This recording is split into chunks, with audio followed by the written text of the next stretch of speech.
अन्न व औषध प्रशासन के आयुक्त तुकाराम मुंढे द्वारा सावजी भोजन को लेकर दिए गए कथित बयान पर नागपुर में विवाद गहरा गया।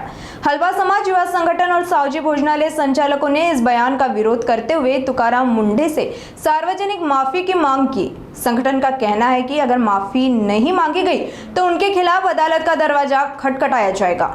इस पूरे मामले में संगठन ने मीडिया से बात करते हुए अपनी नाराजगी जाहिर की। तुकाराम मुंढेंचं वक्तव्य आहे। तुकाराम मुंढे हे IAS अधिकारी आहे। यांनी हा सावजी शब्द जे वापरलेला अमरावतीला कार्यक्रमामध्ये, सावजी समाज म्हटलं तर हलवा समाज, आमचा हलवा समाजला ठेच पोचलेली आहे। सावजी समाज, सावजी हा फक्त सावजीपुरता नाही आहे, सावजी समाज म्हणजे हलवा समाज। आणि ह्या सावजी यांनी खाल्लं आपल्या मित्राकडे 2007-2008 मध्ये। त्यांनी खरोखर आपला मित्र ते सावजी होते का, हा पहिले त्यांनी विचार केला पाहिजे। आणि मी जे शब्द बोलले, सावजी हा खाल्ल्याने मी 1 महिना ॲडमिट होऊ शकतो, तर हा कोणत्या बेसवर त्यांनी बोलले यांचं स्पष्टीकरण मला पाहिजे। आणि अगर हे स्पष्टीकरण देत नसेल, हे बोलतात की वैयक्तिक बोललो, तुम्ही वैयक्तिक जरी बोलले पण आमच्या सावजी भोजनालयावर फरक पडला ना, 20 ते 35% आमच्या सावजी भोजनालयावर फरक पडला, त्याचं काय? त्यांनी आपला शब्द वापस घ्यावा। अगर त्यांनी शब्द वापस नाही घेतले, मी पोलिसात तक्रार केलेली आहे IAS अधिकाऱ्याच्या विरुद्ध। मी सुद्धा CPकडे सुद्धा जाणार आहे, मी वरती मंत्रालयात सुद्धा जाणार आहे त्यांच्या विरुद्ध। आणि ते नाहीच ऐकेल तर मी मुंबईच्या कार्यालयात जाऊन त्यांचं आंदोलन करेल तिथे बसून। तिथेही नाही म्हटलं तर मी त्यांना कोर्टात खिचल्याशिवाय सोडणार नाही। माझं नाव स्वप्नील खापेकर आहे, मी हलवा युवा संघटनेचा कार्याध्यक्ष। हलवा समाज युवा संगठन का कहना है कि सावजी केवल एक भोजन शैली या व्यवसाय नहीं बल्कि विदर्भ की पहचान और हजारों परिवारों की आजीविका का साधन है। संगठन का आरोप है कि तुकाराम मुंढे के कथित बयान से सावजी व्यवसाय से जुड़े लोगों की भावनाएं आहत हुई। उन्होंने मांग की है कि आयुक्त अपने बयान पर स्पष्टीकरण दे और सार्वजनिक रूप से माफी मांगे। संगठन का कहना है कि आज कई लोग सावजी नाम से होटल और मसालों का कारोबार कर रहे हैं। यदि किसी जगह गुणवत्ता को लेकर शिकायत है तो प्रशासन को उसकी जांच करनी चाहिए, लेकिन पूरी सावजी व्यवसाय को कटघरे में खड़ा करना उचित नहीं। उनका कहना है कि सावजी मसाले आज भी कई परिवारों की महिलाएं पारंपरिक तरीके से तैयार करती और यह व्यवसाय कई पीढ़ियों से चला आ रहा है। स्टेटमेंट आलेलं आहे की ते त्यांनी सावजीचा अपमान म्हणून नव्हतं केलेलं आणि आता तुम्ही कोर्टात जाण्याच्या तयारीत आहे, काय नेमकं म्हणणं आहे? साहेबांनी तुकाराम मुंढे साहेबांनी जे वक्तव्य केलं आहे का, मी व्यक्तिगत रूपामध्ये तो व्यक्तिगत मी बोललेला आहे, पर तुकाराम मुंढे साहेब आता लहान व्यक्ती राहिलेले नाही, अख्ख्या भारतामध्ये त्यांचं नाव आहे। आणि विदर्भामध्ये सावजी ब्रँड हा प्राचीनकालीन व्यंजन आहे आणि त्याच्यावर आज आमच्या 30 ते 35% व्यवसायावर फरक पडलेला आहे। तुकाराम मुंढे साहेबांनी सांगितलं की बा मी 2007-08 मध्ये माझ्या मित्राकडे मी गेलो होतो आणि तिथं मी सावजी आत्मसात केला, आधी खाल्लं, एक घास खाल्ला आणि सोडून दिलं। याच्यावरून का समजायला येते की सावजी खाण्यालायकच नाही आहे आणि खाण्यालायक नाही आहे म्हणून तुम्ही सोडलं। अन्न हे परब्रह्म असते, ताट कोणी सोडून जात नाही। याचा असर हे झाला की ह्या व्यवसायावर 30 ते 35% फरक पडलेला। दुसरी गोष्ट, तुकाराम मुंढे साहेबांना सावजी मसाले जे वापरतो आम्ही त्याची जाणीव आहे का, त्यांचा अभ्यास आहे का?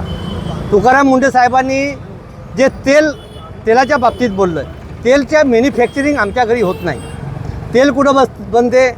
त्या उद्योगाकडे, ज्यांची मोठ्या फॅक्टरी आहे, त्यांनी तिथं रेट मारावी। आणि तुकाराम मुंढे साहेबांनी सांगावं की आम्हाला कोणत्या ब्रँडच्या तेल वापरायचे, आम्ही ते वापरण्यास तयार आहे। आम्ही तुकाराम मुंढे साहेबांचा विरोध करत नाही, फक्त त्यांचे जे शब्द आहे त्यांनी या शब्दाच्या कुठंतरी आमच्या व्यवसायावर गालबोट लागत आहे। आणि आम्ही काही पुंजीपती लोक नाही, आम्ही जे व्यवसाय करणारे आहोत 500 स्क्वेअर फीटच्या जागेमध्ये खाली आमचा परिवार दुकान चालवते आणि वरच्या मजल्यावर आमचा परिवार राहते। ह्या 500 स्क्वेअर फीटच्या व्यवसायामध्ये आम्ही आपल्या परिवाराच्या पोटपाण्याची सोय करतो। आमच्या परिवारामध्ये जे लोक, जे आमची पत्नी आहे, आमच्या परिवारातली आई आहे, त्या पोळ्या करते, भाजी बनवते आणि आम्ही ते ग्राहकांना सर्व करतो। आणि आमची मेहनत आहे त्यांनी आमच्या मेहनतीवर ठेस पोहोचवण्याचं काम केलं आहे. काल पालकमंत्री साहेबांनी सांगितलं की नागपूरची जर शान कोणती आहे ते सावजी जेवण आहे, सावजी व्यंजन आहे. आणि सावजी हा प्राचीनकालीन व्यंजन आहे. त्याला कोणीही अधिकारी म्हणून चुकीचा शब्द वापरून ह्या व्यवसायाला गालबोट लावू नये. दुसरी गोष्ट, जे लोक सावजीच्या नावाने व्यवसाय करतात ते खरंच सावजी आहे का? सावजी म्हणजे खापेकर, पवनीकर, धार्मिक पवनीकर, निपाणे, नगरधनकर ह्या पद्धतीचे ते आडनाव असतात, निनावे. आणि त्यांनी तपासून घ्यावं की त्यांनी जे नागपूर शहरामध्ये तपास करावी की खरं आधी सावजी कोण आहे आणि खोटे सावजी कोण आहे. आता UP मधून आला तो व्यवसाय करून राहिला सावजीच्या नावाने, मध्य प्रदेशमधून कोणी आला तो व्यवसाय करत आहे सावजीच्या नावाने, कोणी आंध्र प्रदेशमधून येत आहे इडली सांबार विकता विकता त्याला असं वाटलं का सावजी चांगला चालवून राहिला, आपणही सावजी टाकला पाहिजे, तोही सावजी चालवत आहे. आणि त्यांनी जर कोणासोबत व्यवहार केला, त्यांनी जे जेवण केलं तो अस्सल सावजी आहे का? आणि माझ्या समाजाला जे लोक सावजीचा व्यवसाय करत आहे, मागणी काय आहे? आमची मागणी ही आहे की तुकाराम मुंडे साहेबांनी हे शब्द वापस घ्यावा. आणि तुकाराम महाराजांचे शब्द आहे की लहानपण देगा देवा मुंगी साखर विचारावं. एक पाऊल त्यांनी मागे घ्यावं, आपले शब्द वापस घ्यावं. आम्ही सुद्धा हा आंदोलन ताबडतोब बंद करायचं. जर नाही म्हणजे तुम्ही कोर्टात जाण्याच्या तयारीत आहे? समाज म्हणून हा संघटन उभा आहे.